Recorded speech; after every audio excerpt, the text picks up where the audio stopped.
more than just a decade ago. I just recently passed my 10th birthday and I was finally excited that I hit the 2 digits. My childhood was one filled with independence and wanting to become my own person. I can distinctively remember wanting to play video games only by myself and insisting that I didn't need help with controls or settings. Especially when I first received a present that I held to myself dearly throughout my entire childhood. My Nintendo 3DS. I was first exposed to the 3DS's influence when an old family friend of ours had one for herself. I remember particularly I was so fascinated by the 3D visuals and how the screen would change by moving the slider up and down continuously. It was then I knew exactly what console I would love to have for myself. During this time, my earlier years were influenced by Nintendo consoles and gaming as a whole, especially since I also had a Wii at the time. However, comparing the two, the experience I held with the 3DS was like no other, because it genuinely got me excited for the future. The date now is June 6th, 2014, and a brand new game has just been released to the Western public. I didn't know much about it ahead of time, only that you could customize a character and make friends and make them live their lives simultaneously. But little did I know that this game in particular would change mine entirely. This is how Tomodatchi Life changed my life. Just a disclaimer, this video, documentary, video essay, whatever you want to call it, the video will be split into different parts so I can fully describe every aspect I think of to the best of my ability. There will be timestamps and video cards for the different topics of the video, so feel free to skip to whichever part you want to hear about the most. Additionally, the music playing throughout this video will be linked in the description, which, by the way, is the Tomodatchi Life OST. Speaking of the description, credited will be other content creators, articles, and clips shown throughout that I've either used for research or for the presentation of this video.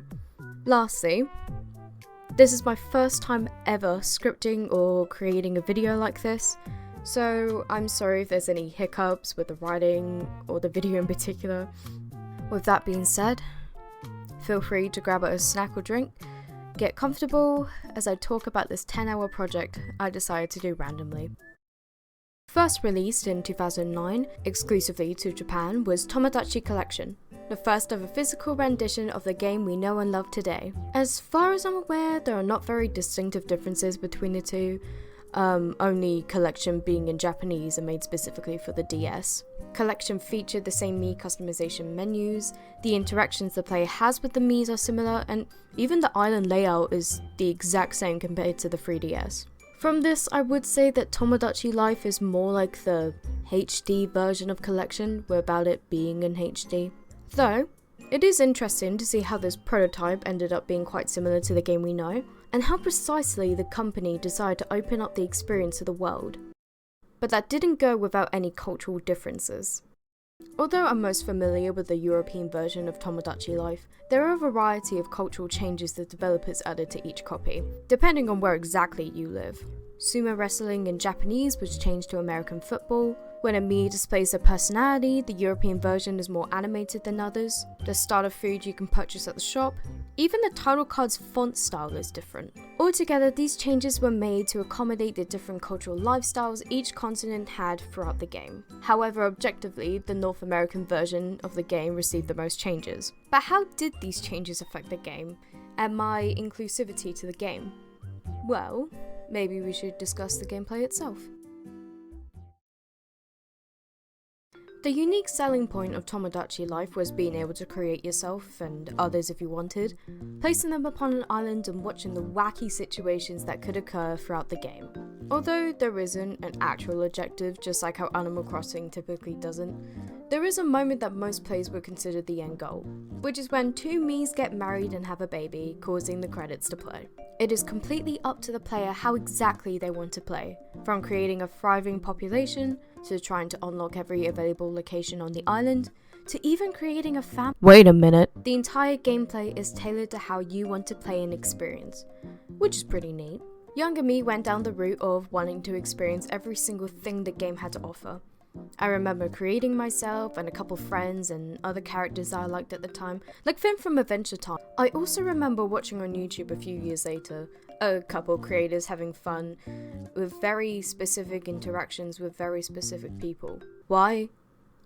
Why are they doing that? However, let's talk specifically on what you can do in the game. So after you create your lookalike, the apartment block is unlocked where you and other Miis will live throughout the entirety of the game. The greater the population, the more the apartment building grows in height.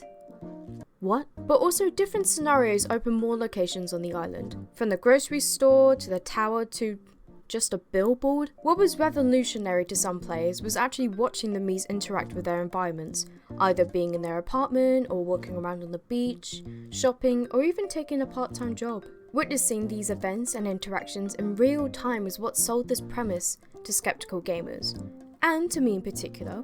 Watching me interact with my friends in the game was kinda confusing, but very exciting at the same time. Which is also better than talking to them in real life. Speaking of which, when you create a Mii, there is a menu with a slider, and depending on what you put, the game generates a personality type to that character. There are 16 in total, each with their own unique descriptions, actions, and overall conversation starters. What is interesting about this is that depending on the personality type, this would greatly affect how your character interacts with the world. Characters with opposite personalities would not get on as well, whereas characters with similar personalities may get on better and even become best friends.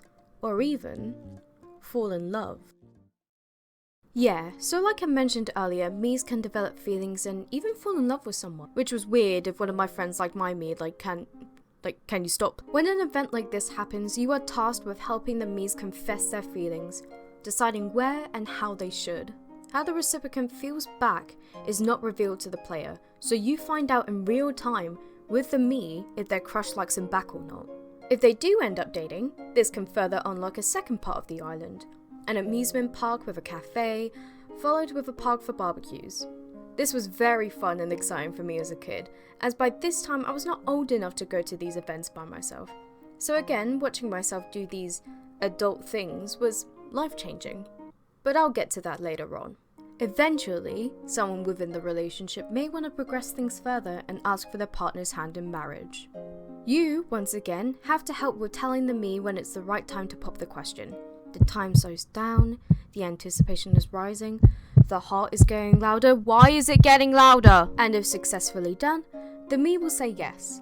Unless they don't, and then it becomes really awkward. Anyway, yay, they're married, and you get to see the ceremony, and they all live happily ever after. Oh, wait, you want a kid? It's been 20 minutes, but sure, I guess. Yeah, so this is what most people would call the final step of the game, which is when the Miis sit down and have a child.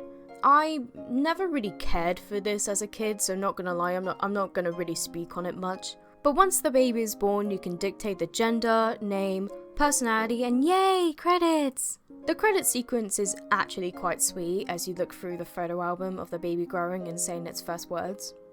You're too close. Why do you sound so laggy? Is your mic plugged in fully? So yeah, that's basically the entire narrative of the game.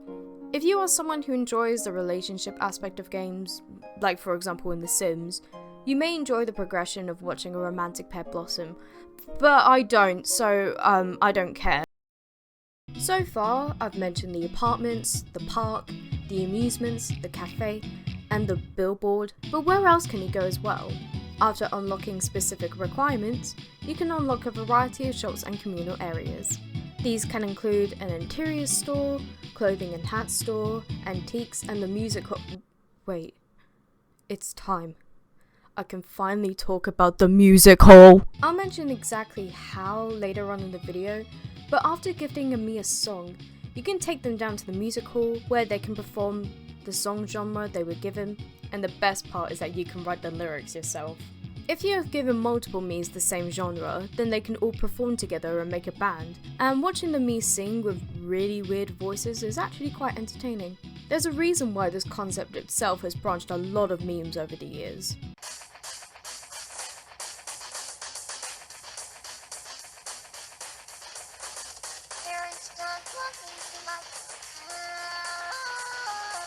As I've mentioned before, witnessing each me thrive and live their own individual lives is kind of the unique selling point of the game. I always remember being excited when I saw myself walk with a friend on the beach, either building a sandcastle or running across the shoreline. And when you see someone on top of the observatory, sitting on a bench and looking up at the sky. However, there are many ways how the player can fully immerse into the game.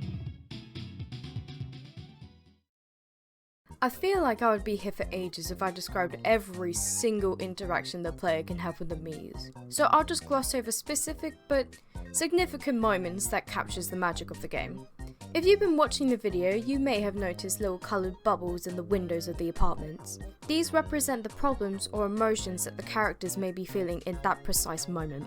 The most common ones are black or green, either symbolising that they have a problem that needs to be solved or that they want to play cards for some reason. The more complex ones include friendship, romance, and just straight up depression. When the player goes to check up on the Mii with their dilemma, it is their job to help them with whatever problem they have, either giving a specific object to them or just giving advice. If done successfully, not only will they give you money, but their happiness meter will grow in the top corner. Once leveled up, there are a variety of options to pick to celebrate. Remember when I mentioned the songs? Well, that was one of the options.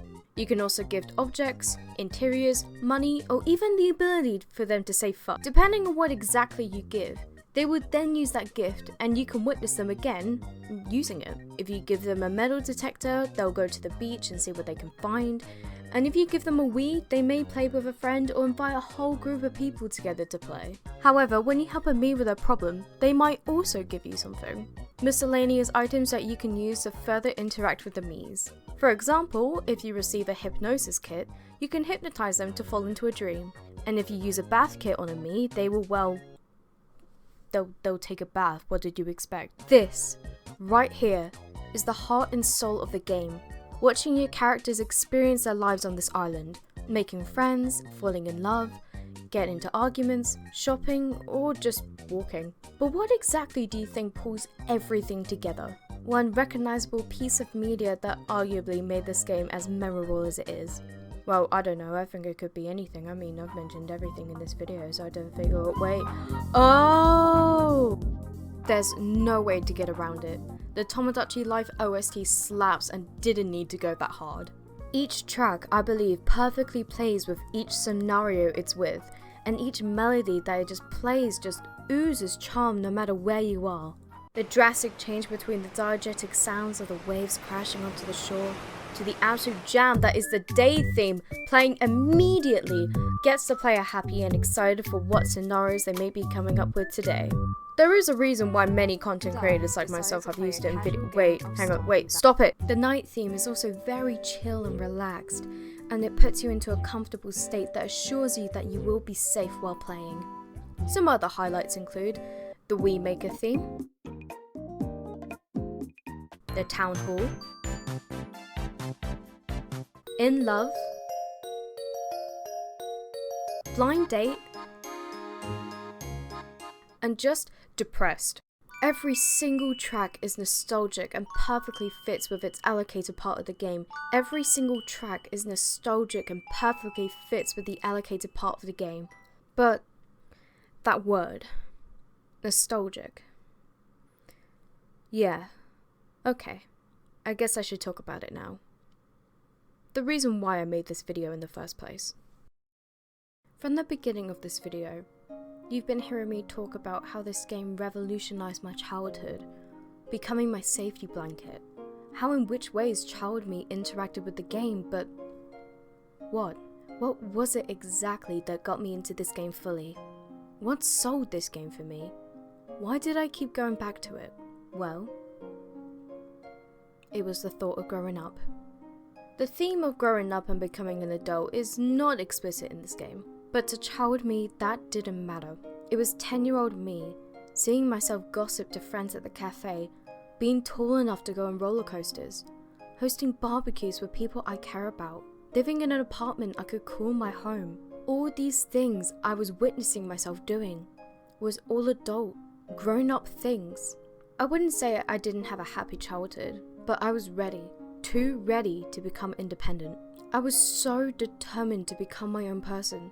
Let me do what I wanted to do, and I held on to that so dearly. Despite all the fun, exciting, and frankly, hilarious situations your me's can get up to, it was the slice of life, mundane actions in life that kept me playing. Since then, I've grown up. I've since gone to cafes with my friends. I've been to so many theme parks. I've taken walks by myself, taken in every part of the nature and every breath I savoured. 10 years ago, I was barely approaching the end of primary, and now 10 years later, I'm in my second year of university. I know this moment in the video did take quite a turn, but it's true, and it's honest. Watching myself grow into what younger me could have only dreamed of, well, it's life-changing and strange. I went from dreaming of a mundane adult life to achieving and excelling what I wanted to do. I have my own apartment now, which is where I spend the majority of my days. And if not that, then I'm hanging out with my friends from any time of the day. I am enjoying the life I dreamt of. This game holds a very dear place in my heart, like many people around the world. It's weird, isn't it? Just a small little game about making a character and watching them do things, changing so many lives in a decade. It's true.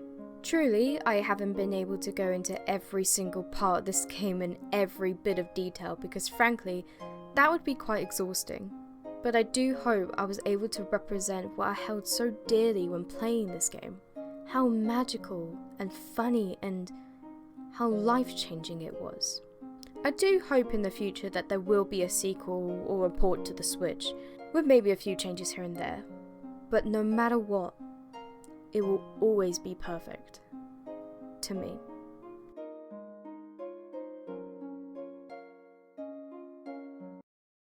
Hey, I just wanted to say thank you so much for watching this video. I really pushed myself when it came to making something like this, and I don't even know if it ended up being great, but if you did make it to the end, I just want to say thank you so much. I had this idea of making this sort of documentary video essay sort of video for a long time, so I'm glad that I was finally able to make it. I'm sorry if you heard me stutter or saying words wrong. I have problems with that, so I'm hoping that it didn't come up like as bad in the video. I don't think I would make something again like this for quite a long time because frankly this was really time consuming and I was really anxious making this, but yeah, I'm glad that I've done it, and maybe in the future I'll do something like this again. Yeah, so just thank you and have a good day.